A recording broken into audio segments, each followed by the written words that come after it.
All right, good evening, everybody. I'll go ahead and get us kicked off.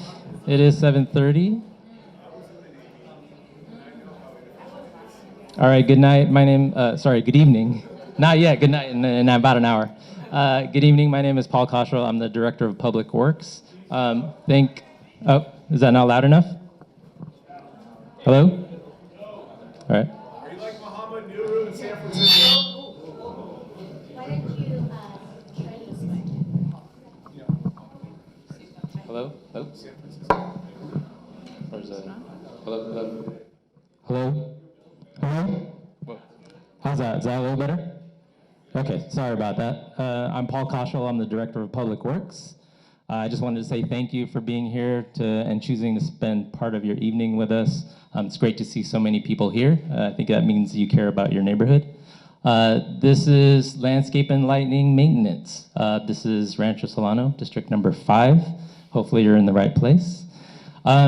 So I wanted to say this is one of many opportunities for you to continue to engage in this process. This is not a one and done type thing. There's going to be a lot more information over the next couple of months. Literally every week, additional posts of information in bite-sized pieces and nuggets that hopefully will be consumable and kind of understandable for all of you and your neighbors that only want little pieces at a time. That'll be available. There'll be follow-up, virtual open house meetings. There'll be pop-up meetings for you guys to ask questions and engage on the process. So I just wanted to put in a plug for that. And really, that's all I wanted to say. We do have a couple of presentations lined up for you guys, but we are going to leave a lot of time for questions. Hopefully there's questions from the group, and we got a panel of folks from the City Public Works Department, as well as our consultant team, which is NBS and Civic Mic. And so with that, I'll pass off the mic to Michelle. She's going to line us through the agenda and just logistics for the meeting.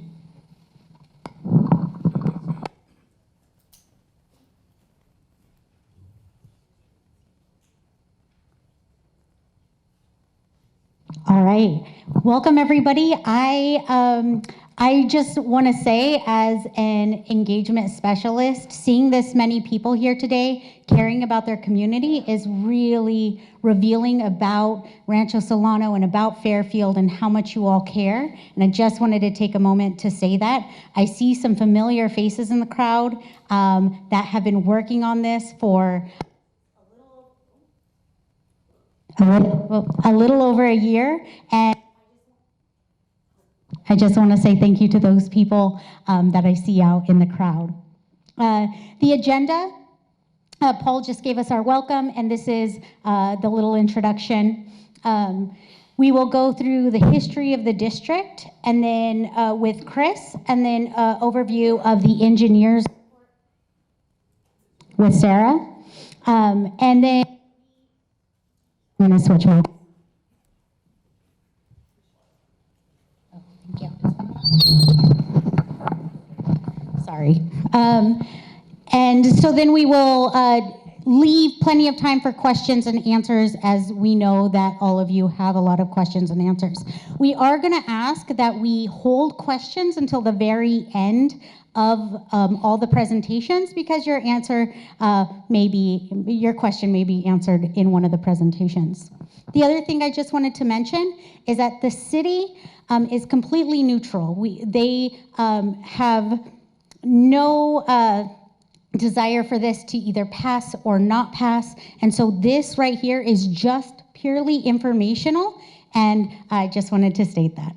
So that being said, I am going to hand the mic over to Chris from the district. Sorry, from the city.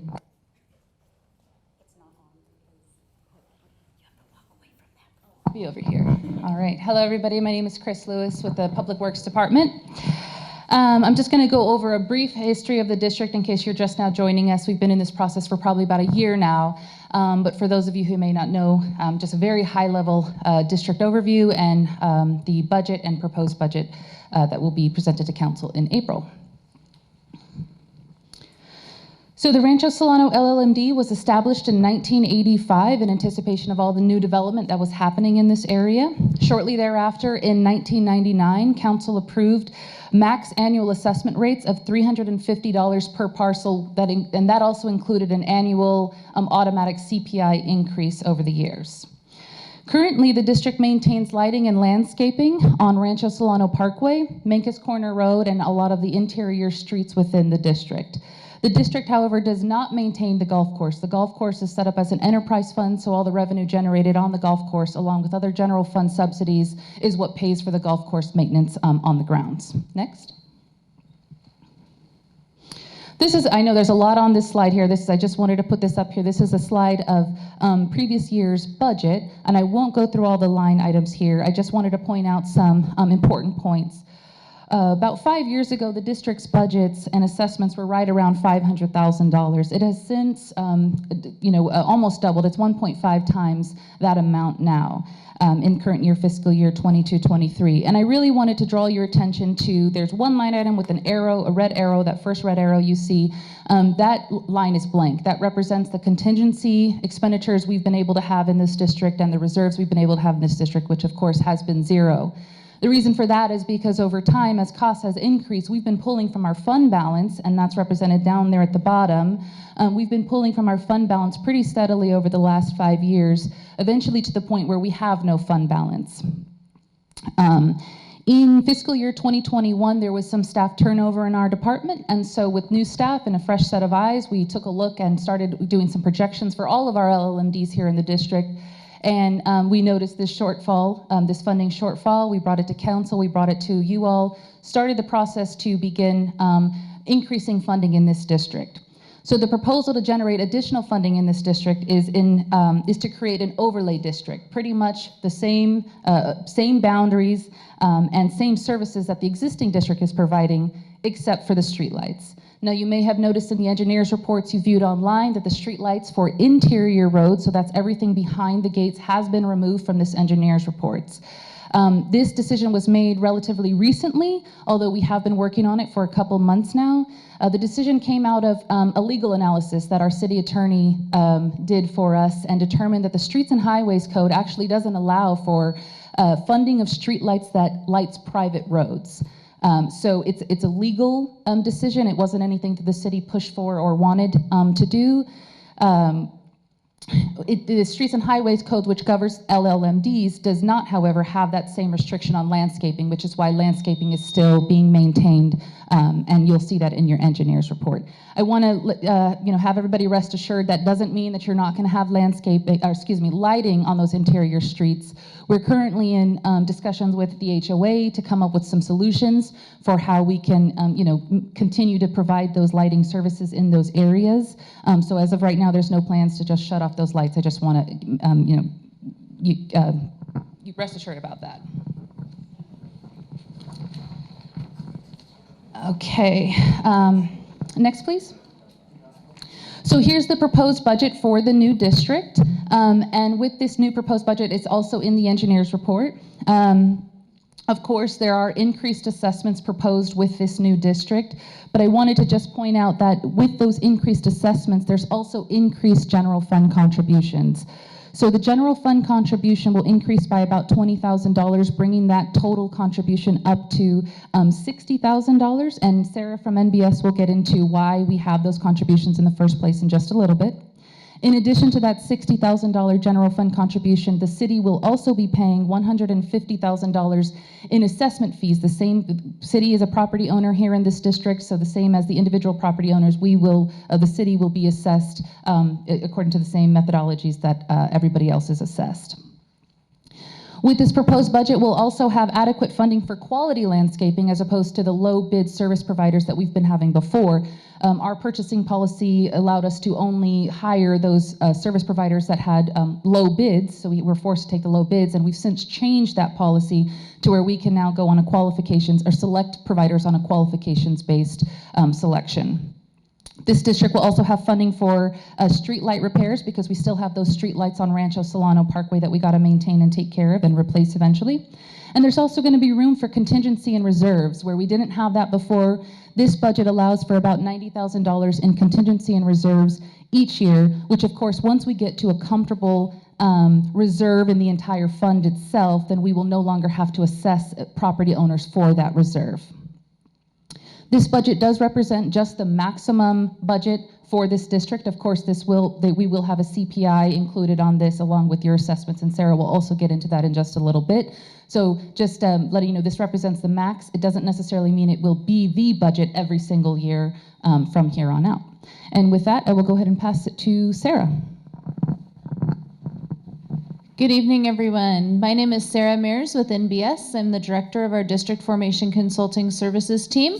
And just by way of introduction, NBS is a firm that works with public agencies on revenue, different types of revenue, including assessments all over the state of California.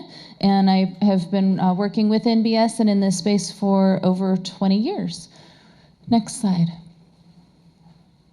So quick overview of the things we're going to talk about tonight, and I promise to keep my presentation brief so that we have lots of time for all of you to answer questions. I think we have about approximately 1,200 single-family residential homes in this community, and I think you're all here tonight, so thank you for coming. We'll talk briefly about the improvements, the street lighting, the street trees and landscaping. We'll talk about the methodology of the assessment, including special and general benefit. We'll talk about the budget and the assessments, including cost estimate and the assessment rates. And then we'll talk about what is the formation process relative to this assessment district, what are the council actions, kind of that schedule, and what does the ballot proceeding look like. Next slide.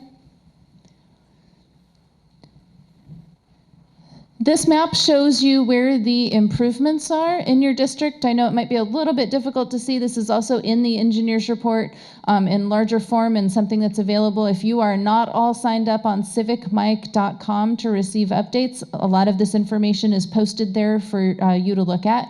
But this does give you just some context of where those 46 streetlights are, where those 2,268 street trees are, and over 3 million square feet of landscaping within your district.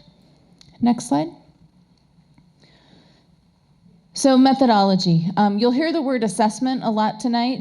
The word assessment means something very specific under state law. I will not ask those of you who may have been old enough to vote in 1996 whether or not you voted on Proposition 218, but that added Article 13D to the Constitution and defined assessments and laid out both procedural requirements and substantive requirements around assessments. That is a specific type of charge that a city can, and manner in which a city can raise revenue that is separate from a fee, separate from a tax.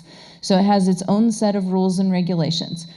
Those procedural requirements and substantive requirements give us great detail as to how to procedurally form one of these districts and provide for those, again, substantive requirements around general and special benefit. However, that law does not give us a prescription for how to create an assessment district.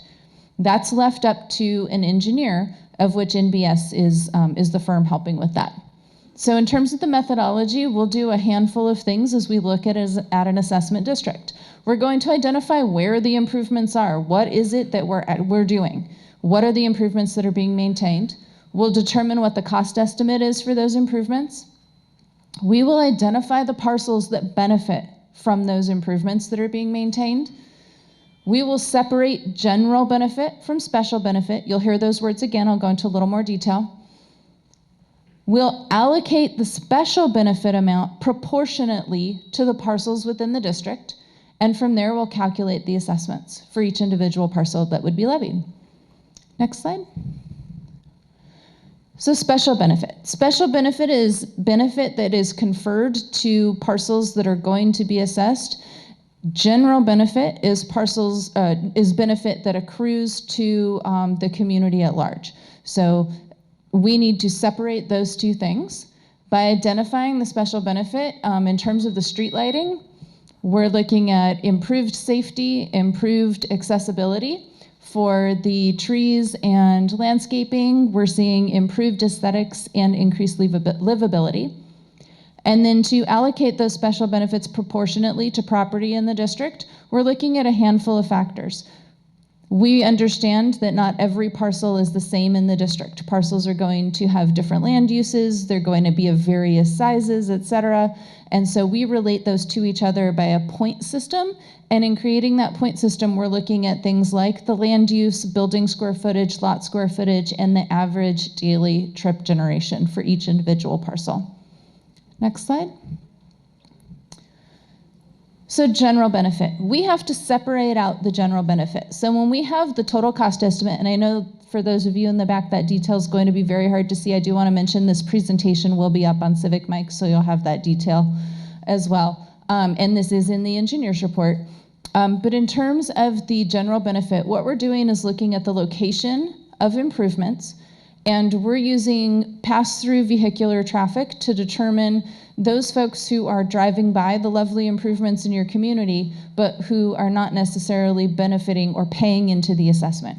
So we're, again, looking at the location of those improvements. We're looking at the pass-through traffic around those improvements, or the traffic driving by those improvements, and calculating general benefit from there.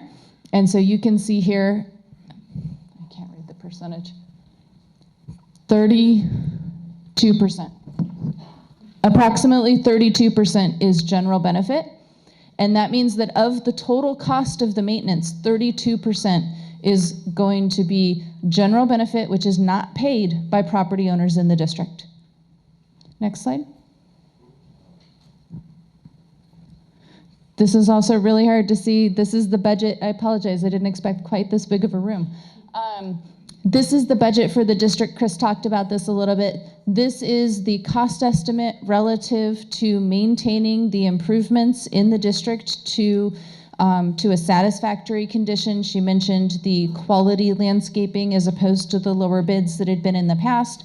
So this is what that budget represents. Next slide. We take that budget, we take off that general benefit percentage. So you can see here it's what, $62,000 roughly of the total. And then we take that to calculate the rate per benefit point. And again, we use that point system to calculate how much each individual parcel pays. Next slide. I feel like there should be a drum roll here. Single family residential. So we've got some metrics here up on the slide. I'll see how close I can get so I can read some of these to you. The average per parcel. Here.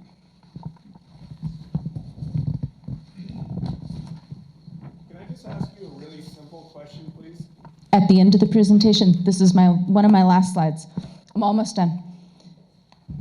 So the average per parcel is $708. The lowest, that's for single family residential. For multi-family residential, the average is $416.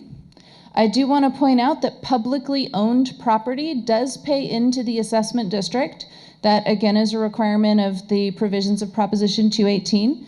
So there are varying sizes of publicly owned property in the district. In addition, there's some assisted living property, the golf clubhouse, and undeveloped property.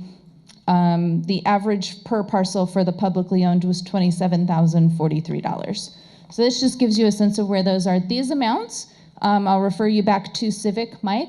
You can go onto that website and look up the amount you are currently paying and the amount of the proposed assessment for your individual parcel on that website. Next slide. As Chris mentioned, we're forming a new assessment district. And with that, we have to complete a process. I mentioned Proposition 218, Article 13D gives us that process. There is a ballot proceeding that is part of that process. This ballot proceeding is not a vote of registered voters. It is a property owner ballot. If you are not a property owner within the district, you do not have an opportunity to cast a ballot. It's in the Constitution of the state of California. The ballots are weighted according to the dollar amount that you pay. So if I own a property in the district and my assessment is $100, Chris owns a property in the district and her assessment amount is $200, her ballot is worth twice as much as mine. So it is weighted against the financial obligation or assessment amount of each individual parcel. When you receive the ballot, there will be 2 boxes. You have to check one of them. Those options will be in favor or in opposition. Of the ballots returned as part of the proceeding, we're going to count those ballots. We're going to determine what the total dollar amount is of ballots in favor and the total dollar amount of ballots in opposition of those returned. If the amount in opposition is greater than the amount in favor, there is a majority protest, the new district does not get formed, and your existing district remains in place. If the opposite is true, if the ballots returned in favor outweigh the ballots returned in opposition, then City Council would have the opportunity to approve the assessment district. And last slide, schedule. April 18th is the proposed date for the preliminary engineer's report and resolution of intention to be considered by City Council. From there, ballots would be mailed out. Ballots must be returned prior to the close of the public hearing on June 6th. Postmark date is not enough. You have to have that ballot returned by the end of that council meeting, or end of the public hearing at that meeting. The ballots will be tabulated in public view on June 7th, and that same day, the resolution either declaring the results and either ordering the formation or abandoning the proceeding as appropriate would be considered by council as well, based on the tally of votes, or tally of the ballots. That is my last slide, and we're going to turn it over to Michelle for just a moment to lay some ground rules, and then we'll get your questions going. All right, so as you can see, there are a lot of people here and we're bound to have a lot of questions. So we are gonna ask that each person limit their question to 1 question at a time. And then if we have time at the end, we will circle back to those if you have another question. I do wanna say that if you go to civicmic.com/Fairfield. You can also ask questions there. And as well as there are, can I borrow this really quick? These flyers around where there are other pop-up question events that the city is hosting. So just know that even if you forget to ask your question today, there are other opportunities to ask a question. All right, so we will start with raised hands.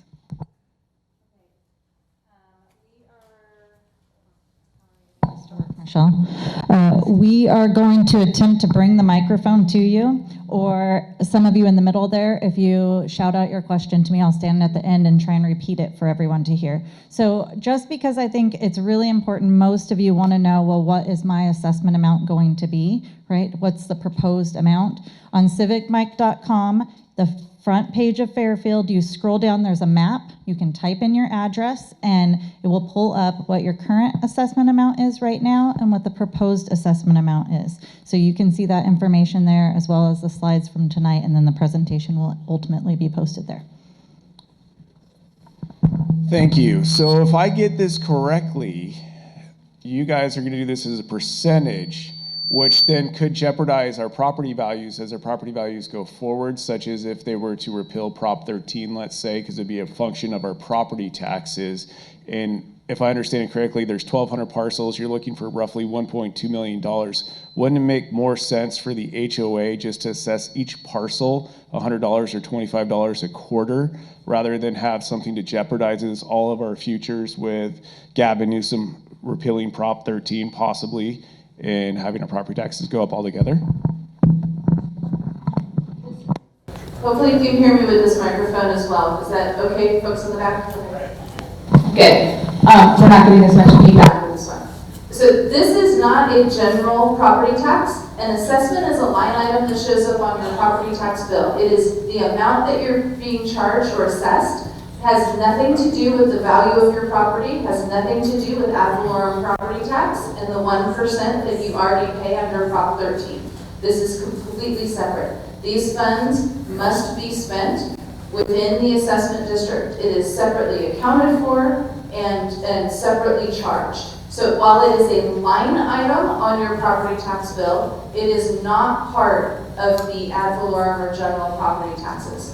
It would be on the same section of your property tax bill as you might see things like your mosquito abatement charge or, you know, some of those other things for other local agencies you might have, you know, do a fire district or, you know, things like that. It would be in that section of your property tax bill that has nothing to do with your ad valorem or value-based property taxes. Okay, let me get this question here and then I'll move around that way. I just had a couple of questions about the city assessments because I appreciated that you had that map that was available online and you could touch on different parcels and you could touch on the golf course parcels and you could also touch on the parcel here for the clubhouse. And I noted, and you've said that the city is going to be paying an assessment on those parcels as well. That would include the golf courses parcels, correct? Yes. However, I noticed that for all parcels, you could see in the past 2 years how much was assessed. And for all of the city-owned parcels, that number was 0 for the last 2 years. Why? Because the assessment district that's currently in place was formed prior to Proposition 218 that required public property to be assessed. So for the last few years, when you've been running a deficit, it's because the city hasn't been paying. It's not that we haven't been paying enough, the city hasn't been paying. I also noted that when you looked at those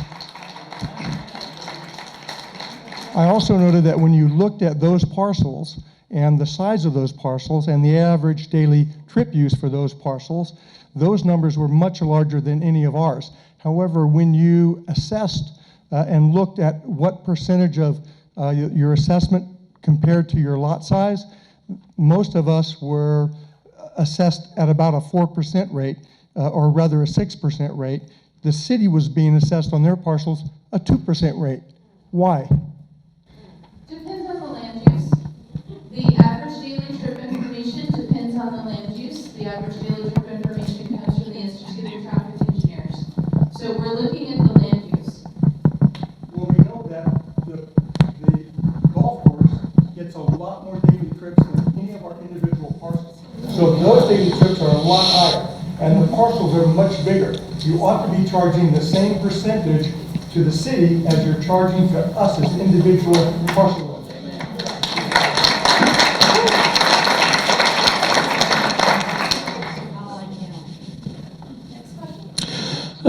I know that primarily everybody wants to know what is the impact under individual parcel or property. I want to know if you have any idea to express to us what is the bottom line percentage or dollar value compared to what is being paid right now, because I think that is going to put the overall picture in perspective. What are we talking about here? How much of an increase are we talking about overall? It depends on the property. Because of the method of assessment that takes into account the land use, the property size, and the building size, it will depend on each individual property. There's not an average that we can give you. That's why we're asking you to go to each individual parcel on Civic. I apologize. That is not what I'm asking. I'm asking what is the total current budget and how much more are we talking about here? Overall, for everyone. What is the total current landscaping budget today versus the proposed Yes. budget in this? The current budget for fiscal year 22-23 is about $865,000, and we're increasing it to 1.2, I believe. That was the 1.1. I've got you here first. Oh, okay. Then we'll go with you guys. Oh. Even though I don't know, I'm scared. 1.15. Done. No, that's like I said about. My voice is loud enough. Okay, go ahead. So that budget you put together there, the assessment for the administrative fees doubled from the previous year. It went from like 40,000, 45,000 to 120,000 this year. What was that increase for? The administration cost budget includes a number of factors. There is cost for the county to collect the levy on the tax roll, cost for city staff to prepare the engineer's report, do the annual process for the district. And in addition to that, there is cost related to city staff who are actually overseeing the work that's being done by the landscaping contractors and so forth. So just to be clear about what all is included in that budget. That was previous. May I answer the question? That was previously part of it as well. The county charged us to collect it. May I answer the question? Pardon? May I answer the question? So in terms of how those costs are allocated, the city did look at previously when administrative costs were allocated to the districts, they were based on a projection of what they thought, where they thought time might be spent. And through this process, the city has come up with an allocation method that is allocating costs related to all of the landscape maintenance districts to each individual district based on actual time and budget information. And that's the reason for the increase. I have a question. Where does the Melrose property tax fall into this? Because we have been paying since we bought the properties, in my case, from 1993. And I understand from that Melrose property tax even helped build Rodriguez High School. Can we have any of that help us here with whatever you want to take or whatever is being proposed? Melrose Community Facilities District is a completely separate financing mechanism. And I don't know specifically, you said it helped to build a school. That probably is then a school CFD. And perhaps not the city's money, but that is a completely separate financing mechanism, separate from this.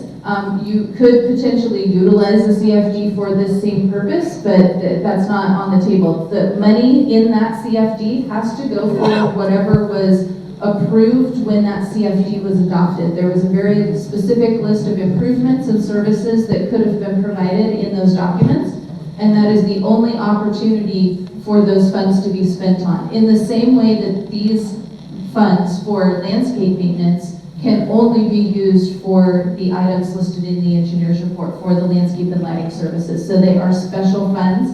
That's called a special tax. This is called a special assessment, and they have to remain separate under state law. So I have a question, right here.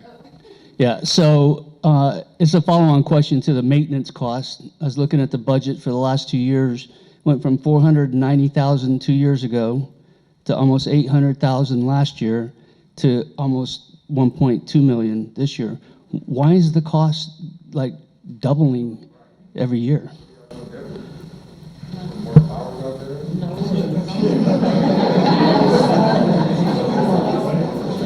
That's just due to the cost of landscaping services for the landscaping services providers. We do have a long-standing landscaping services provider, Dominguez. Is this the low bidder that you were talking about? Yes, I'm sorry. Yes. Yes. One of the low bids. Yes. And those costs have even increased over time. And I have the budget, which is also available at cityoffairfield.com. The engineer's report that was approved last year for this district does have some historical actuals, so you guys can take a look at that. But it is, majority of it is the landscaping costs. Okay, I just have a couple thoughts. Number one,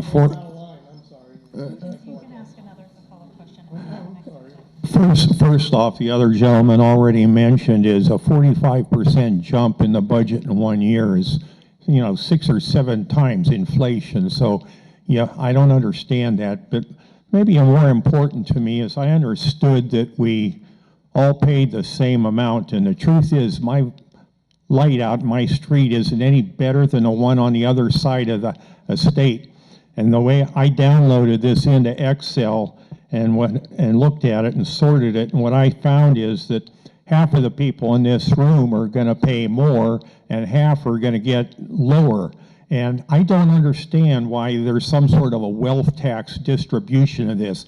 You can use the improvements, general or special benefits. I'm an engineer, I understand all your formulas, but I don't understand why it isn't a flat number for everyone, because I walk around every street here, I drive on every street, and to say that the lights are not being paid for, I thought I heard that, I could have maybe heard it wrong. I can get fined for speeding on that street. I'm not allowed to do pavement on it, so I don't know why someone's saying that they aren't going to pay for our lights anymore. But more important is this well slope tax that it seems to be going, and who created that? Is that a state law or something? We have no choice. So as I mentioned, Proposition 218 governs assessments, and it does not provide us with a prescription for how to calculate assessments.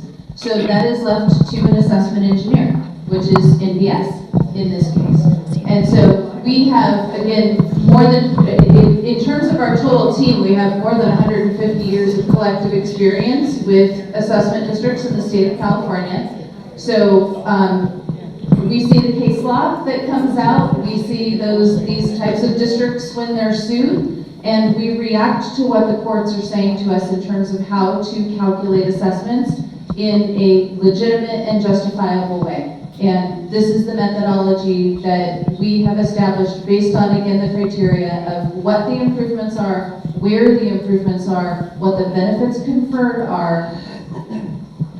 I don't consider it legitimate. I think it should be flat across everyone. If it were flat across everyone, that would be a tax. Oh, God forbid.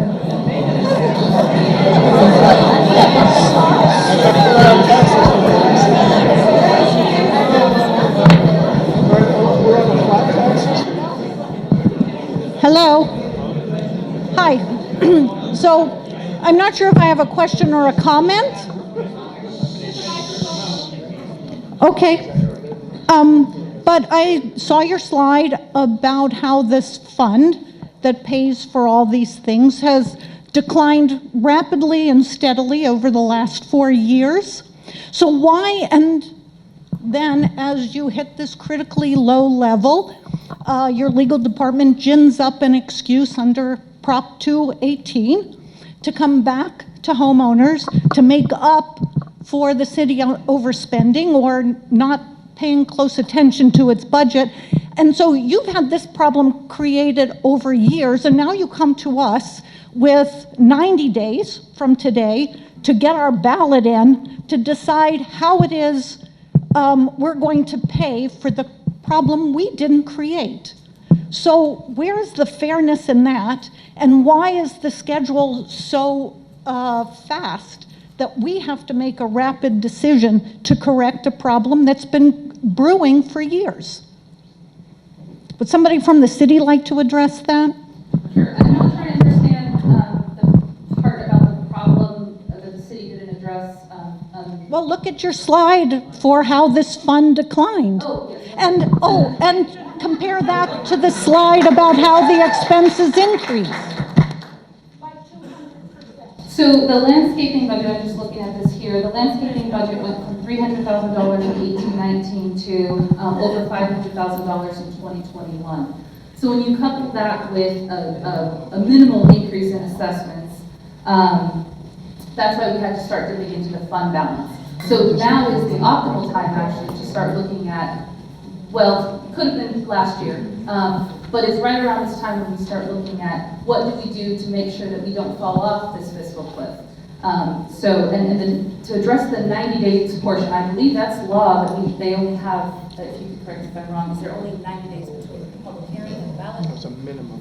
The law is that ballots are mailed at least 45 days prior to the public hearing. That's the timing requirement, but there is some time pressure in terms of getting the assessment on the tax roll to be included with those county tax bills. The deadline, there is a deadline for that. So this process is meant to get ahead of that deadline in order to have this assessment approved ahead of the deadline to submit the levy to the county to include on the property tax bills. Otherwise you wait an entire extra year and the problem gets that much worse. So that's the timing issue. I want to go ahead and mention that the city is here to educate the community so you can make an informed decision when you cast your ballot. So I know it's easy to say, how you feel about this and what the city may have done wrong. But a lot of these individuals haven't been with the city for multiple decades. So they're coming to you with a problem that they've found and a potential solution. If you are happy with the current level of maintenance you're receiving, then you can vote, you can oppose the ballot. And if you would like to see a higher level, you can approve it. But I think tonight we really want to get all your questions answered so you know how you want to cast your ballot. So that's what we're here tonight doing. And the city's trying to do right by you to give you as much information as possible. I have the mic. I have two simple questions. Is it the 1,200 homeowners who will decide this from our ballots? Or, wait. Or does the clubhouse and the assisted living have a weighted vote?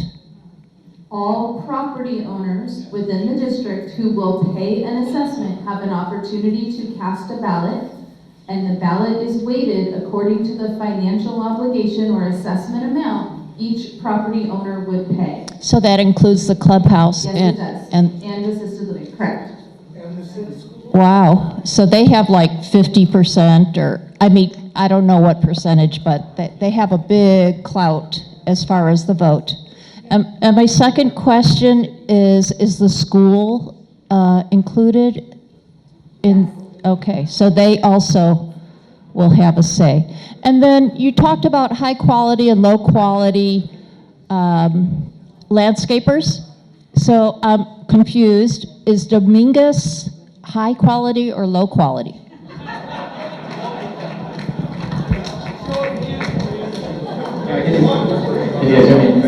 I can try to take that, and I think there was, I'll follow up because there was some additional questions I wanted to be asked when we were talking about the landscaping maintenance. So earlier was mentioned that the city has been, our practice over many years has been low bid procurement. So we put out a call for bids, they submit bids, similar to how we do all of the majority of our large infrastructure projects, our capital projects. For those projects were required by state law to go by low bid. Landscaping maintenance is an exception. There's an exception in the California Contract Code that allows for landscaping maintenance to be bid on a qualifications-based basis. And our city's purchasing policy also allows for that. And so while it's been our practice over the years to go with low bid, and the city and the residents within these districts have benefited from that over the years because we've received a good value for the work. In recent years, we've been faced with a lot of challenges. We've had two landscape contractors, Dominguez being one of them, New Image being the other, that have been here bidding in the city for, 10 plus years, and we've had challenges finding other bidders who were interested in bidding in that low bid environment.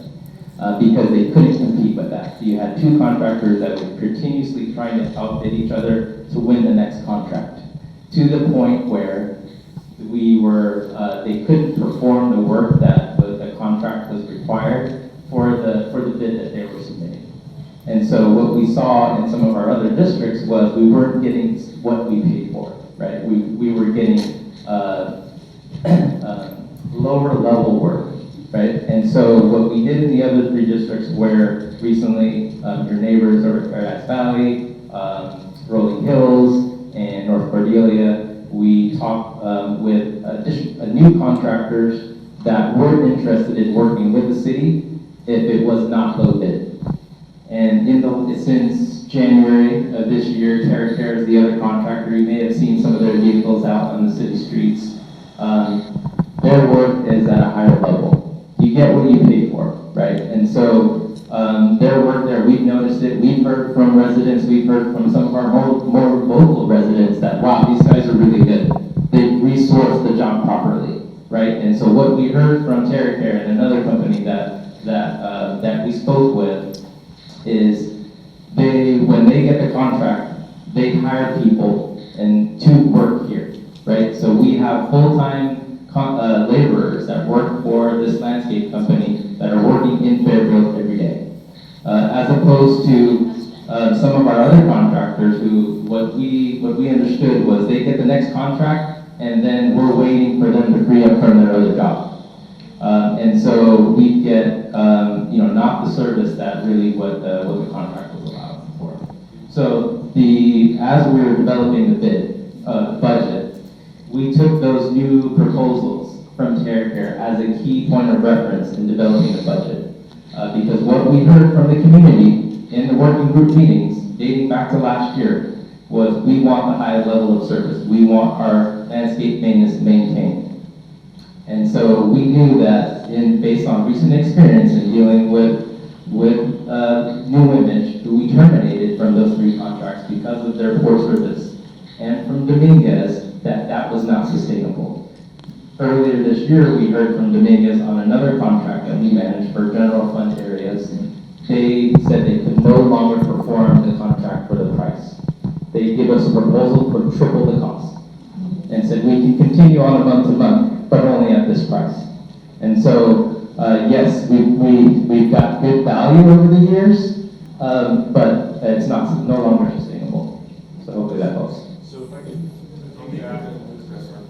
So they're low quality, is that, I didn't get the. Sorry. Yeah, so when we say higher level quality, we're talking about TerraCare. We're talking about another contractor, Odyssey, who we spoke with, not to name drop, but they're doing work in some of the HOA districts. They're doing work out at One Lake, I believe. And so there's other contractors that our staff, our landscape management staff are familiar with, that we're interested in working with, that we know that they'll resource the projects properly. Dominguez has been honestly better than New Image, but we don't think that's sustainable at the price that we've seen previously. So are you going to, I'll just talk a little loud. So with your contracts with the landscaping contractors, are you going to build in any type of performance standards or something that would hold them to a certain standard in their contract? And as a follow-up to that is, as part of the $93,000 you're proposing for city costs, will city staff then be doing regular routine inspections, hopefully with somebody from the HOA, to make sure that they're adhering to those performance standards? Because $93,000 is a lot for city admin costs. And I get it, putting together these reports, it takes time. I've done hundreds of these in my career, and it does take time, but $93,000 is a lot. And I'm hoping as part of that cost, you're going to have somebody dedicated to be able to make sure that the contractors are meeting those performance standards. The short answer is yes, absolutely. We do have staff, full-time staff that manage our landscape contractors, and they're out every day, throughout the various districts to follow up and ensure that they're performing work. Sarah, I have 2 quick questions. One going back to the question about the city properties. Early on, I guess somebody mentioned that the city is neutral, but if the city has a vote from the clubhouse and the golf course and so forth, who's going to decide what that vote's going to be, and what is that vote going to be? And the second question, totally unrelated, is why do we have to have a new LLMD? Why can't we just vote to increase the fees for our current LLMD if we wanted to go that direction? To answer your second question first, because I'm going to defer the first question to city staff. While the city does, of course, receive a ballot for the property that they own, whether they cast the ballot or how they cast the ballot is a question they can answer. On the second question, the district was formed prior to Proposition 218. So any increase to the amounts In that assessment district now must comply with the provisions in Proposition 218, which is essentially what we're doing here with this process. So new law that was voted, it was an initiative in 1996 that was voted on by the folks in California. Can't remember which way I voted on that one. It's one of my first elections. Got a question over here? Thank you. Let's get an answer to the first question of the last gentleman. 1 second. A question, similar question came up in our meeting over at Grass Valley earlier this evening, and so I did get confirmation on that. For city-owned parcels, the city does intend to vote yes. We think it's appropriate for us to start participating or start submitting the assessments, right? And so where we're neutral is for we're not advocating outside of that vote for our parcel ballot that we will cast, the city will cast. We're not, we're neutral in whether the overall, vote or ballots will pass or fail. So we're not advocating for you all, individual residents, to vote yes or no. Does our vote matter if the city and the golf course and the Oh, he's asking. Every vote, every ballot that comes in will be tabulated. There was a question back here with the microphone. Thank you. Go ahead. Can you hear me? Yes. Okay, good. Does it matter? We're going to the person with the microphone.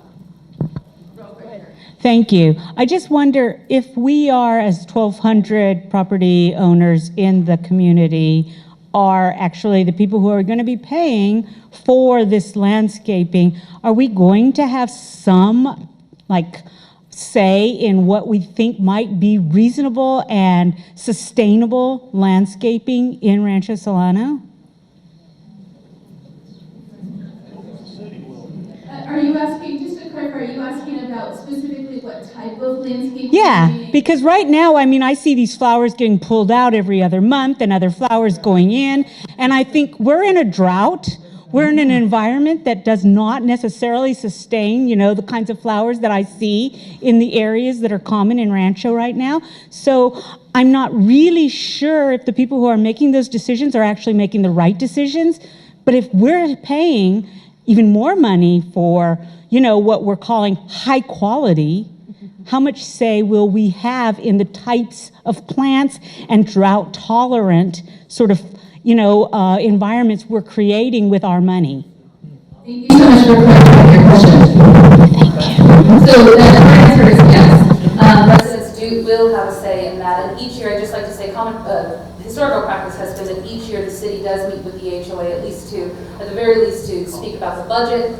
But in terms of the actual services that's being provided, recently council formed a landscape oversight committee, and that's for the entire city, actually. So there'll be one representative from each council district and one at large.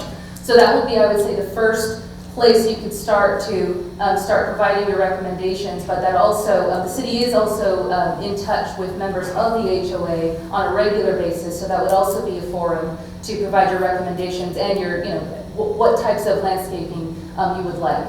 This budget was built on the current landscaping just because that's what we've been hearing. We just want the same thing. That's what we've been hearing from the members that we've been speaking to, but that doesn't preclude us from changing that at all in the future, just as long as we stick to this proposed budget or lower. I have questions back here still. Uh-oh. I love Dominguez Landscaping. They're doing a great job on Rancho Solano, up the hill, all around the neighborhood. They do a great job. To the city, are we responsible for the funds that are being paid to Dominguez Landscaping for all of Rancho Solano Parkway? Yes. We're responsible for it. Oh, sorry, a portion of. So Rancho Solano Parkway is being maintained by the Landscaping and Lighting Maintenance District. By what? The Landscaping and Lighting, the existing district. The existing assessment that you pay now, a portion of those funds goes towards the landscaping on Rancho Solano Parkway. Okay, so I have a tax bill, and this year it went to $667, and next year they've already projected it on my tax bill to go to $885. What is going to be my tax bill if this thing passes? I want numbers. I'm not sure specifically what projection you're looking at. The amount for each individual parcel under this proposed assessment is available for you to look at on civicmike.com.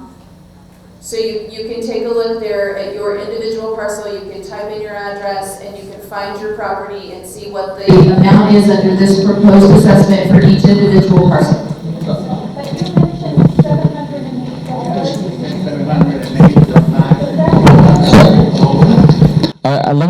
I have a question that'll lend to that question. So I love Rancho Solano. I've lived here since 1991. I understand assessments and property taxes. It's a percentage of your property value. It's simple. And so, yeah, some of us are going to pay more, some are going to pay less, but I'm willing to pay more if it provides a better community, improves my property value and the safety of my family. So I understand all that. So a lot of these questions are like petty to me.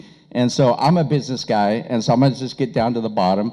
And I think my big question is, that's been asked many times, is why is the cost of landscaping going up so much from 400 to over $1 million in a short period of time? I'm a business guy, and right now I am reducing my prices by 30 and 40% on contracts. So we should be getting better prices on that. So maybe we need to go to other cities and see what they're paying for the same service. I don't understand why you only have 2 bidders. You should have 6. So that's really where if any of you guys have looked at the budget, that's where the expense is in the landscaping. It's not the lighting, it's 5%. So let's get down to the actual cost and manage that. And we'll keep going up. So my question kind of dovetails into what this gentleman said. We've been saying that we've been with Dominguez for about 10 years, and they're a lower end service, if you will, or cost-wise. Yet recently we've gone up so dramatically, and I'm trying to square why we would have a lower person, or, lower cost continuously, yet the revenues we're supposed to pay are increasing so dramatically. How do we square that up? I'm going to try to answer this question. I'm not sure I quite understand, but the landscape bids are what they are. The city does not have any control over which companies bid on our contracts and what they bid for, or what the cost that they're actually bidding. So as Paul mentioned, past practice has been to select the low bidder for our service provider. Does that answer your question? Well, so you're telling me that Dominguez has increased their price that much every year over the last 3-4 years, which is what's causing us to have so much of an increase in the budget? Yes. Wow. Yeah, so with at least one contract this year, they tripled their costs and said they cannot continue work unless we agree to that price. And there's still the low end on the bid. Holy cow. So not announced. So that one was a month-to-month. It wasn't a low bid procurement process. It was a month-to-month contract, and they said they needed to renegotiate that contract. Now, we can continue to go in the low bid environment, and pretty sure you're going to get Dominguez or New Image to bid on those projects. If you're okay, if the community is okay with that process, we are okay with continuing with that procurement process. It is still an option. Can we see the difference in spread? Maybe Dominguez is going up so much and the higher end is not. Can we see that somewhere? I'm not hearing the question, sorry. Can we? Sorry, I know there are a lot of people in here and there are a lot of questions, so if we can, unless you have a microphone, if you can hold your questions. Thank you. It'll make its way. Hello? I have just like a follow-up on Guy Borges's question as to the assessment of the golf course, the clubhouse, and the B. Gale Wilson, and the rest of the other property. Does B. Gale Wilson pay taxes? Because you're saying that you're answering yes for these types of properties as the town, and yet it's the 1,200 residents that should be the ones who control what that is, especially if you're telling me that the town is neutral. Yeah. Oh, shit. And the second part of that is the assessment. Why are they assessed 2% and we're assessed closer to 6%? I'm not sure what your percentages are coming from. None of the assessment is based on a percentage. It was an average of looking at all the data. Right. Each parcel's assessment is based on the individual characteristics of that parcel, including the land use, building square footage, lot square footage, and average daily trip generation information. Each individual parcel's assessment was based on that information. You asked about, I believe the school was the property you asked about. No, schools do not pay general property tax, but under the provisions of Proposition 218 or Article 13D of the Constitution, all publicly owned property must be assessed relative to the special benefit conferred to their property. That is part of our state constitution. Right, but where did they get that money from? The school district? Yeah. The school district is money from general property taxes. I didn't make the constitution, I'm sorry. Okay. You know, I've been here 33 years. Has anybody been here 33 years or more? Raise your hand. Okay, good. So you're in the same boat as me. I look around here, there's a lot of senior citizens and middle-aged citizens here. We're all concerned about cost, okay? And so am I. I'm going to have one question after my statement. You know, I can remember when the golf course was private and then it went public. The city owns it. It owns it with Paradise. Am I correct? Is that right? Golf Pros runs it? Is that right or not? The city owns the golf courses. Okay. Does the city make money off the golf course?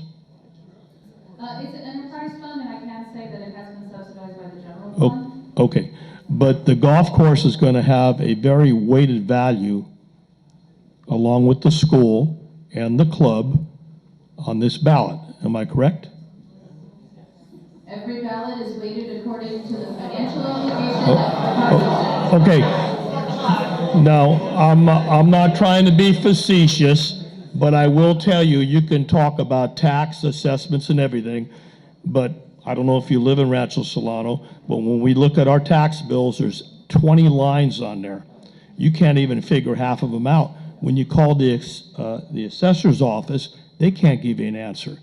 Any way you look at it, it's still paying to the tax when you have to make your bill to charge Charles Lamelli twice a year, correct?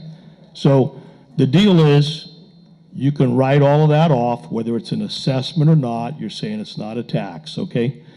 One thing we probably all need to look at is we've had a homeowners association increase in the last year and a half, I think 3 times. And it might be prudent to look at, do we really need that to keep going up if this thing doesn't pan out well?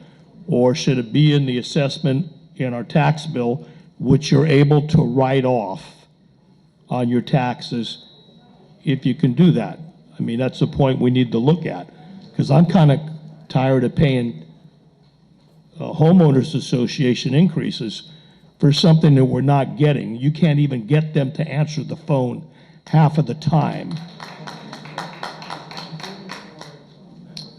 Just a few statements, and I think we all need to look at that.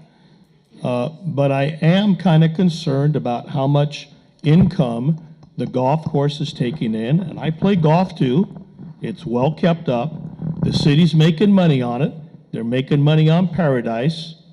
They're going to have a weighted value on here, and that weighted value, you know, could possibly go against what the 1,200 homeowners are voting on, because that's what you're saying on weight, and you know, we might be getting screwed on that. Thanks for your time, and go Chiefs. All right, I've been in the municipal contracting business for over 50 years, and I know the main thing part about being a contractor is that you have to have a contract, okay? So it sounds like to me that the city of Fairfield should probably look at who is developing their contracts? Because apparently those contracts don't have much weight at all. If they don't have a set of specifications that these bidders can bid to on an equal playing field, then they need to get a new contract specialist. They need to rewrite the contract where it's favorable for all bidders to have an equal opportunity to submit a price on the same work.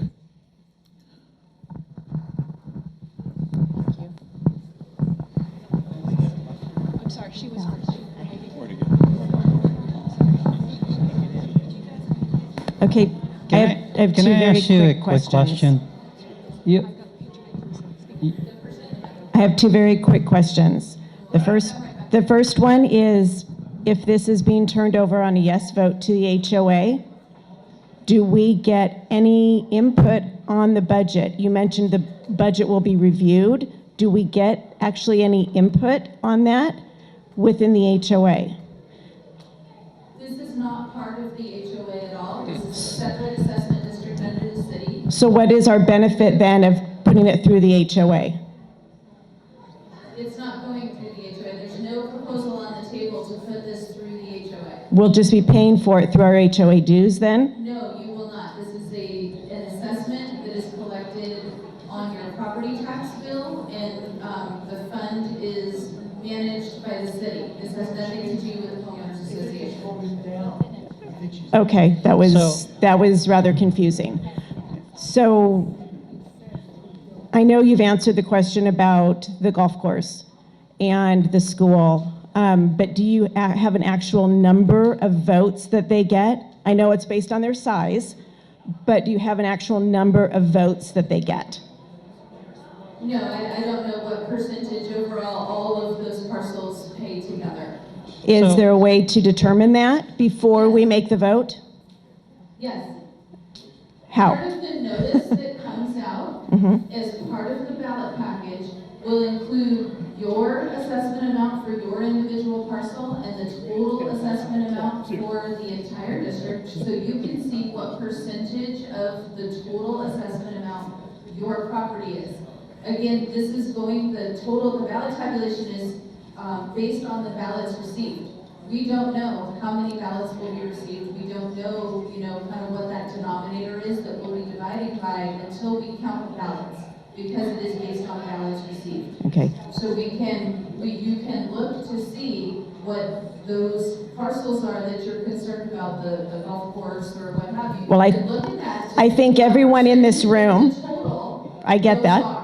I get that. I think everyone in this room is concerned about that number. So if that is something that you can produce in a more clear format for everyone, I think that would be very much appreciated to help people make their vote.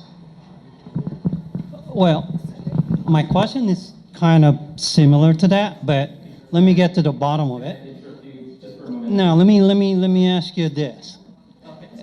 My question is similar to hers. Let's just say, I'm sure you guys have the numbers. Let's just say all 1,200 parcel homeowner voted to oppose this thing. What is the probability that it's gonna pass because of the golf course, the school, and the living, what is that, living assist? What is the probability of the opposed winning it? I'm sure you guys have the numbers on that. You put it on the website. Like I said, again, it is based on ballots returned. I'm asking you if we all opposed it as a 1,200 residents.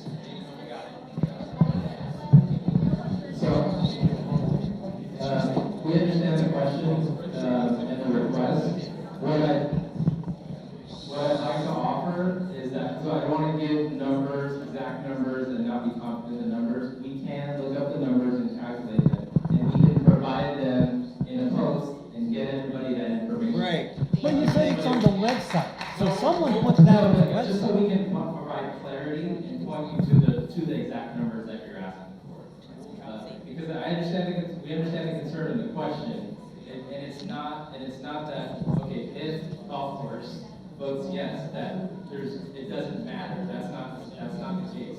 It's not that that big of a weighted number. No, it does make a huge difference. Now, this gentleman here asked a question earlier, didn't land that. So that information we'll share in a post on civicmike.com so you guys can see the portion of the assessment weighted that those parcels would carry. And the information about, you can see that on the website right now, is because you can see every assessment amount. You can click on each parcel and see them. So if you want to go home and calculate that on your own, you could, but we'll create a post to share that information as well. So you don't have to click on each of the individual parcels and look at it that way. What is that website? Civicmike.com, C-I-V-I-C, Mike, M-I-C.com /Fairfield. Hi. My question is on a separate note. Just for the landscaper, I noticed during the winter, their sprinklers are always on. Could be a budget cut, and then during the summer, they're just watering the streets. So that's a way of saving some money for us. I just wanted to follow up a little bit on Dave Witt's remarks. And I've been here since the project was developed also, and I understand that we have a very nice community, and we want to keep it that way, obviously. And I don't mind that there might be some increases, but I just want to make sure that those increases are being shared fairly. And I know the representative of NBS has described how it has to be essentially an equitable allocation, but it doesn't seem to me that the percentages are adding up. And you asked, well, you don't understand where those percentages are coming from. So if you take the new assessment and you divide it by the lot size, you're going to get a percentage. And I understand that there are other factors in there besides lot size. There's also average daily trip. Now, we know the city and through the golf course has a much higher average daily trip. It's 11 something versus 0.77 for most residences. So that's going to be weighted much higher on the city's end. They have much more land space, and they get a lot of benefit from the improved aesthetics of a nice parkway and for people to come in here. So they're benefiting in the special benefit just as we all are. So if you take the new assessments and divide it by the lot size, again, most of us are paying a 6% assessment. The city is paying 2%. You've explained that this is what you've come up with. My question is this just an informational, this is how we've done it, you're stuck with it, vote on it, and we're not going to change it, or is there room for you to reallocate some of those numbers to the city so that they can pay more fairly?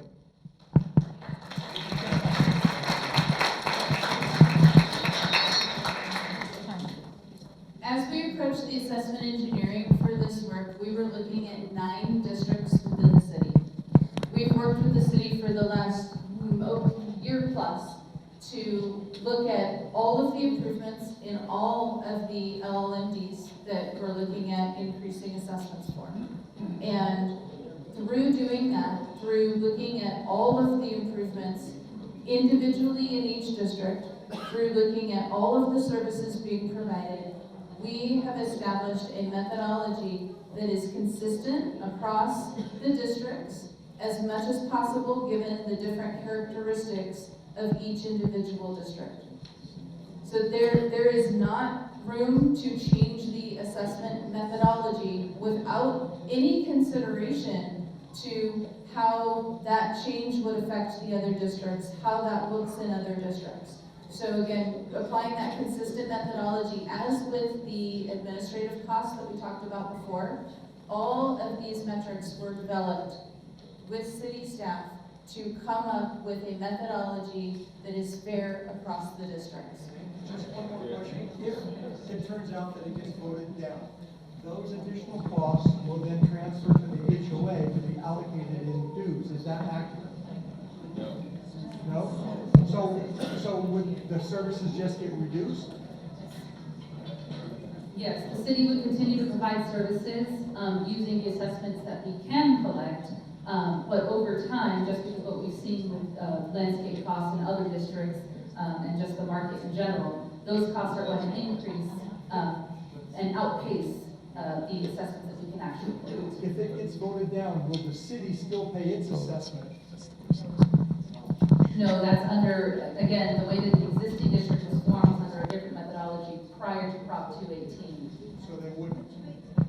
No, we would continue with the same methodology. But why couldn't they? Why couldn't you have the District 5 and then the city pay into District 5? What stops them from doing that?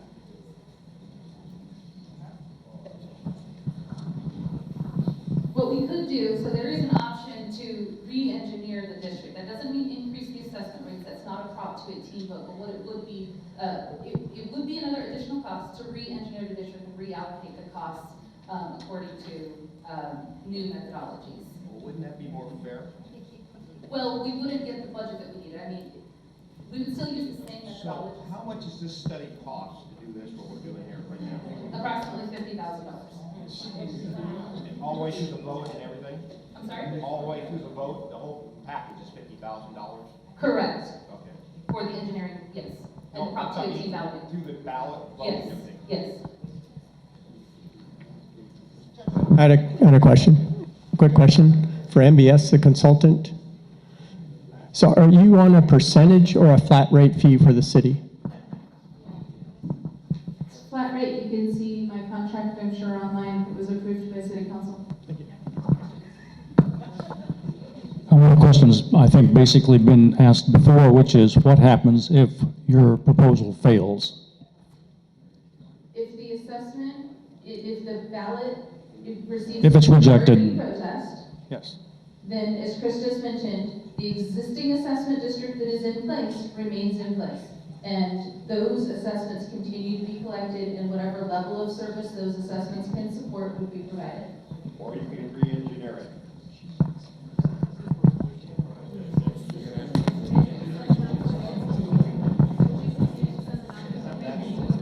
Hello, it's me again. Love Dominguez Landscaping, they do a great job. And I don't want to frame this in one question, but Rancho Solano Parkway is part of LLMD number 5, correct? Yeah. Planning and Maintenance District is part of Rancho Solano Parkway. So I believe that the homeowners are shouldering most of the cost of maintenance of Rancho Solano Parkway. You see all these guys working their butt off up there, and it looks beautiful, and my hat's off to them. But there's a lot of people that drive up Rancho Solano Parkway that aren't citizens of Fairfield.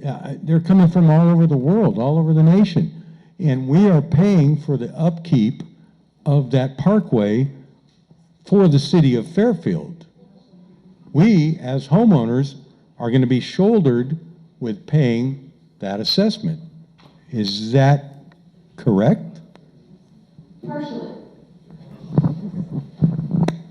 As I presented in the slides, we look at the general benefit and the special benefit.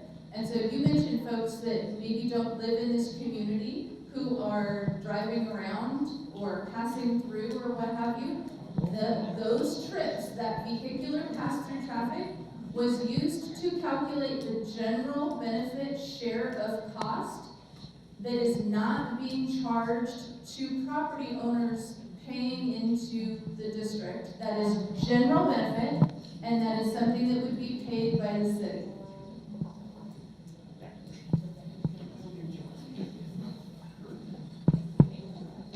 Question? I haven't looked at on your site yet to see what our allotment would be, but on the chart you put up there, there's 1,200 houses. We each have driveways. We may have lights out front and landscaping, but we all maintain our own lots.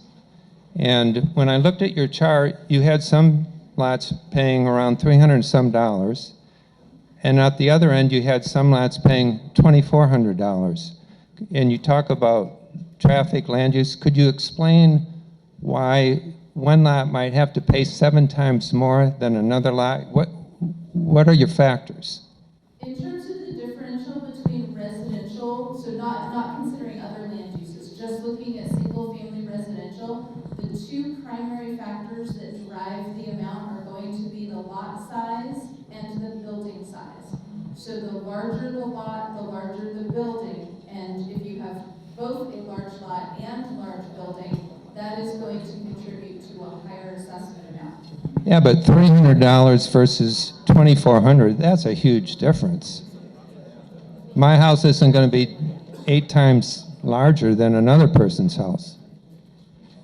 I did want to say I just looked up a parcel, not that they would all be this way. I just want everyone to have the opportunity to look at your own parcel. We just looked up a parcel. I helped someone on the Civic Mike website, and the difference was $40 from this year to next year. So just make sure to look at your own to know how this affects you.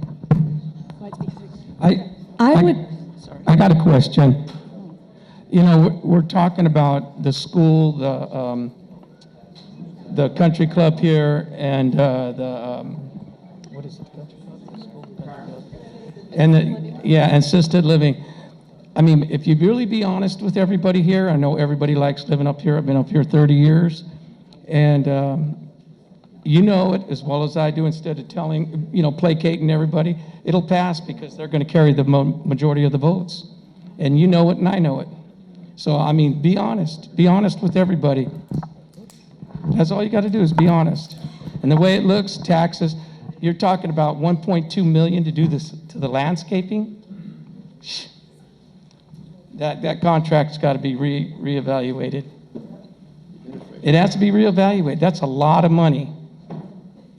And the votes here from the country club, the school, assisted living, and the golf course, they'll carry the majority of the votes. That's it. Be honest. You know it, and I know it. Oh, you watch. I'll guarantee you it'll pass. You can vote all you want, and I'll guarantee you it'll pass.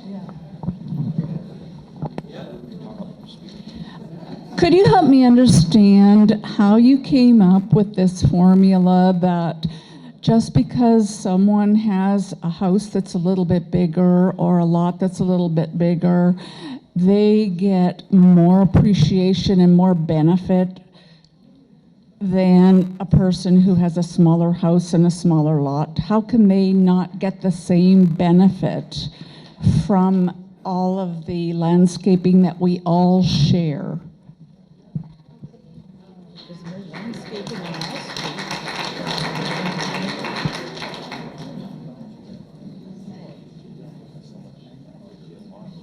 So if you have a copy of the engineer's report, I do want to point you to the first to some of the detailed analysis around the special benefit distribution, which is in section 4, that starts on page 12 of the report. So I do want to point you to that just in terms of the overall analysis and some of the detail that's provided there.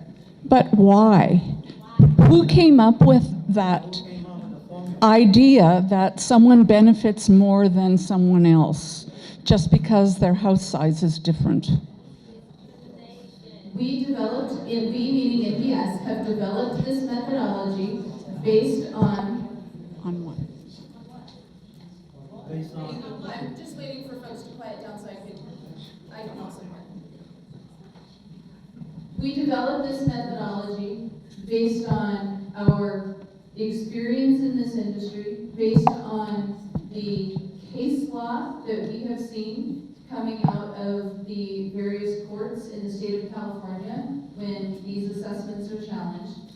The methodology that we have established is one that is used, throughout the state by several different engineering firms who are calculating these assessments. And so the thing that we're looking at in terms of allocating the special benefit to property has to do with the people who are associated with various types of property and how that property is being used.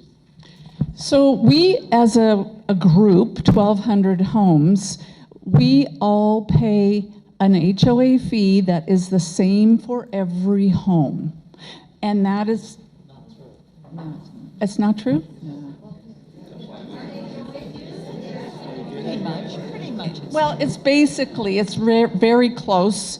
were not hundreds of dollars apart.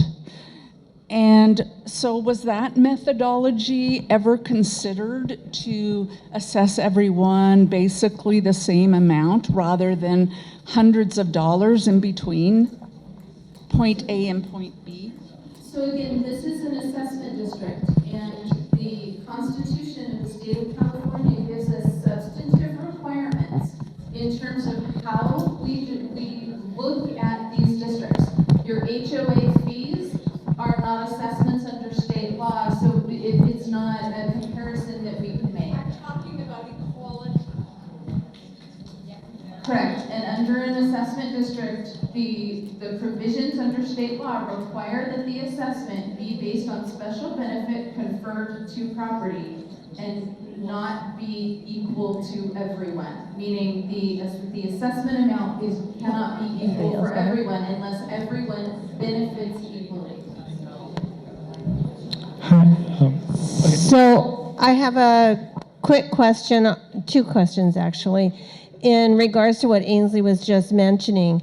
It seems to me that if you're looking at special benefit across other districts and things, I'm concerned that somehow your equation makes it seem to me that we're not taking care of our own landscaping on our lots. And so if we have a larger lot, there would be more spent taking care of the landscaping on that. And we are totally responsible for our own properties and maintenance of those properties. So it would seem to me that we all share the same benefit as we are driving through the common area, whether it's up the parkway or the other common areas. We all share that benefit in the same way. So I would challenge that. I think your formula that you're using is incorrect or flawed for our community. I don't see it. I could understand it if it was a community where our landscape was being maintained by the city and city contracts, but it's not. Not our fences, nothing. No part of our landscape is taken care of. I guess, and my other question is, it sounds like this is a done deal in terms of what will be on the ballot. We will either vote for this proposition the way you've presented it tonight, or we're going to say no, and we're going to get what we've had only at a reduced level because our fees are going to stay the same and we'll keep with the same LLMD. Is that correct? So there's just those two choices. From this group tonight, we're not influencing any other aspect on this ballot. So it will just be the two points. Correct. That's correct. And so I guess I'm thinking I'd rather be an influencer right now and suggest that there might be a different formula that is to be used to calculate. And I'm sorry, I don't think one community is exactly the same as another community. And so I think you need to have that flexibility to look at the different communities. And we did look at the communities. They are all evaluated individually. I was curious about how some of the data was actually collected. Like, is the transit, like how the cars are using the space, is that publicly available? Can we look at the formulas that were generated and understand what time that traffic was actually calculated and things like that? The traffic information that was used in the engineer's report comes from the city's travel demand model, and it comes from the ITE average daily trip information. So, and the metrics that we used with that are in the engineer's report that you can see, but we did not look at a traffic study for the information. We actually did, and then ended up switching the methodology because the numbers were not quite as accurate as we had hoped. So, but that information is in the engineer's report in terms of which ITE values were used for the average daily trip information for each individual property. So I'm just looking at it, page 13 of that engineer's report. Okay, my question has to do with landscaping. It's related to what was being alluded to, that we have quite a few sprinklers that during the summer, all it does is go run right down the city streets. St. Andrews is, lots of it should be on the plants. We have dead plants, we have dead bushes, trees, and because all that water goes out. Who in the city is going to discuss this with the landscapers? Because we have called, no one, absolutely no one has answered any questions. It's a moot point. We could never get to anybody. And you say you have an entire employees that deal with landscape? Where have they been?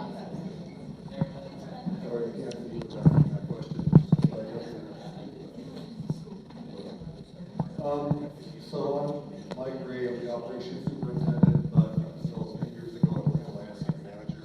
And I know I can say that irrigation does get adjustment on a regular basis. There are weekly checks done in the irrigation systems. They don't check the entire site weekly. They try to get to it bi-weekly or every 3 weeks. We've got inspectors that are on site. One inspector that inspects not just Rancho.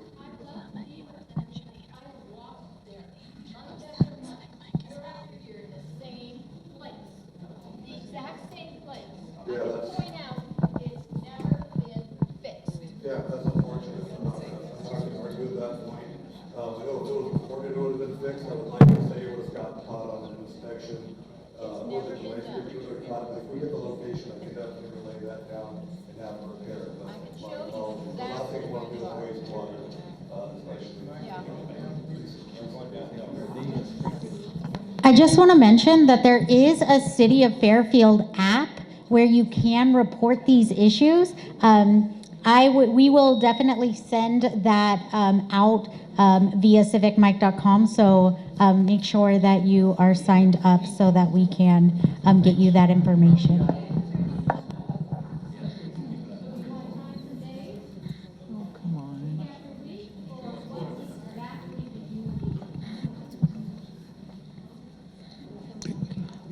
Paul, I think this is a question for you. Isn't it the case that regardless of the outcome of this vote, the street lights inside the gates are going to become the responsibility of the HOA?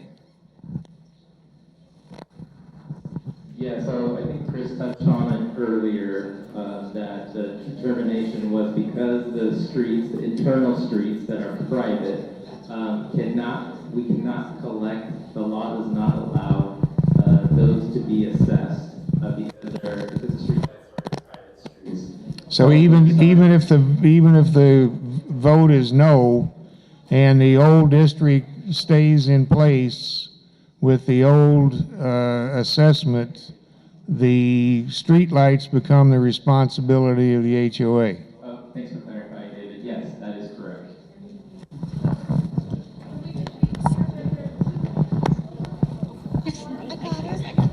Give her 2 mics. She needs them both. Very special. She is special. Don't talk. So it seems, I couldn't hear the question, but I think just being respectful of everyone's time, it seems like we're starting to run down on the questions. I think if we can take a couple more questions, let's say 2 or 3 more questions, and then, right away. And then I want to remind everyone, this is not the last opportunity to ask questions, right? So there's multiple ways to do that. We're going to have a follow-up virtual meeting for you all, where you can ask additional questions. You can send them in via email, via the Civic Mike website. You can join us at pop-up. I was going to ask if anybody from the. And then also, if you all have ideas on how to better reach and communicate information within your community, then we're open to those ideas as well. Are there a couple more questions? Is the Kelly Company here? Anybody from the Kelly Company? HOA? Good question. Nobody? Okay. No question.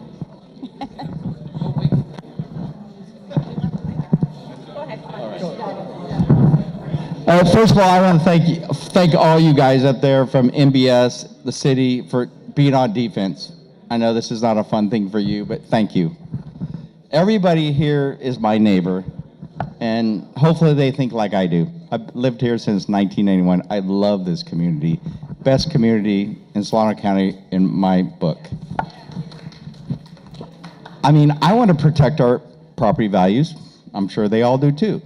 I'm willing to pay more to protect my family, which I have 2 of my kids live here. I love this community. I helped build this community back in the 80s. I'm a contractor, been in business for 34 years. But the bottom line here is really the cost of this assessment. So I know that my property value might be more than others or less than others, I don't know, but I'm sure you hired an actuary and you already know the outcome of this vote because there's probably less paying property values than upper paying property values. So you already know the outcome that the lower paying property value people are gonna vote no. I mean, yes, and the other ones are gonna vote no. So I already can tell you the outcome of the vote. I'm sure you guys already know it. I'm willing to pay my share, but I would donate my time for free to be your purchasing agent to find a better landscape because that's the nut of the budget. I think we can do better. I think we can do better. I'm a contractor. I'm telling you, we're in a semi-recession, if you want to call it, and I'm lowering my costs constantly. I'm rebidding jobs 30 and 40% lower. I said that earlier, and it's true. We're in that. So your landscape becomes, if they're increasing price, there's something fishy there. And I think we need to dig deep, and I think we need to compare it to cities that are doing the same thing. So just briefly, we're definitely open to talking with and meeting with additional landscape contractors. That's part of the effort we started late last year and reaching out to contractors that hadn't bid here in the city. And so that's how we ended up hiring here. And granted, they are more expensive, right? But if there are other companies that are willing to provide us with proposals to do work here in the city at a fair price, then absolutely we will. No, I respect that, but I do business with national companies, Pulte Homes, Taylor Morrison. I can tell you a lot of these big national builders, and they have to have 3 bids because they're publicly traded companies. So why don't we get 3 bids? I said 6 earlier, but we're only getting 2 bids from 2 people for over the last 10 years. I don't understand that. Yeah, so that was an open bid procurement process. Anybody can bid that, and we would constantly only receive 2. That was available to anyone to bid. And I'm sure because this is a city entity, we have to be prevailing wage, which I respect that, I understand that. So whenever a city is involved, we have to be prevailing wage or union, whatever you want to call it. So I understand all that, and like I said, I respect that. And I know the cost of labor.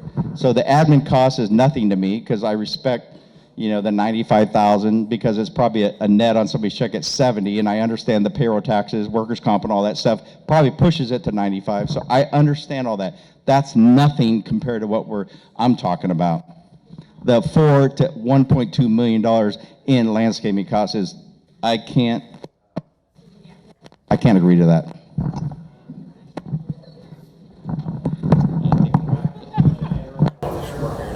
But re-engineering District 5, is there any opportunity to look at that from the standpoint of leaving District 5 in place and re-engineering the city and the school district into our District 5? Is there any problem with that? They start paying into District 5. We could look at that in terms of doing that right now. There is no time to do that right now. And the other thing with that is we can. I mean, you say there's no time because this is a done deal, is what you're saying? No. Before the property taxes are due to the county later on this year.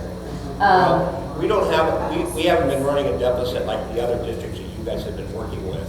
So if we had a small deficit, the city, I think, is advancing money to some of the districts, if I'm not mistaken. Some of the other districts that have deficits, I think the city is advancing money to those to cover those deficits. They're really efficient, yes.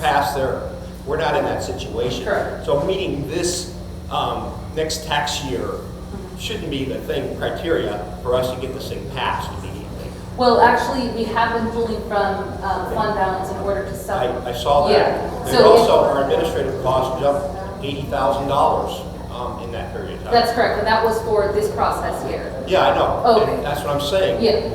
We're causing it to be short during this process, but we don't even look at the opportunity to reassess District 5 and then bring the other parties who are going to start paying, bringing them in and make the district solvent. So we can do what Mr. Witt says, go out and bid properly. So we can definitely look at that. If this district does not pass, we can definitely look at just re-engineering what we have so far. But what I want to say about that is we cannot. It's going to pass. They've already determined that it's going to pass. Okay. So we cannot increase. So if we did that re-engineering of the existing district, we cannot increase anybody's assessments greater than the 670, 666. You leave our assessments alone with our C. We cannot because we would be increased because. No, I'm we have our annual increase in already with CPI. Correct. In the district. I'm talking about bringing the other payers in. But if you're talking about re-engineering, then we would need to use a fair methodology in order to assess everybody, right? If you want to re-engineer, use an engineering methodology to bring people in and have everybody pay a fair share. Is that the current people, the 1,200 homes, they didn't change their assessment. Oh, okay, so you just want to bring, okay, and maybe I'm misunderstanding. If you just want to bring in. I'm happy to explain. I don't take this time, but it doesn't make any sense. We haven't looked at that. If we want to bring in the school, they would have to vote themselves in. They're going to vote in anyway. Well, maybe or maybe not, but they would have to vote themselves in. Then why do we think they're going to vote in this election? I can't speak for the school district. Sorry.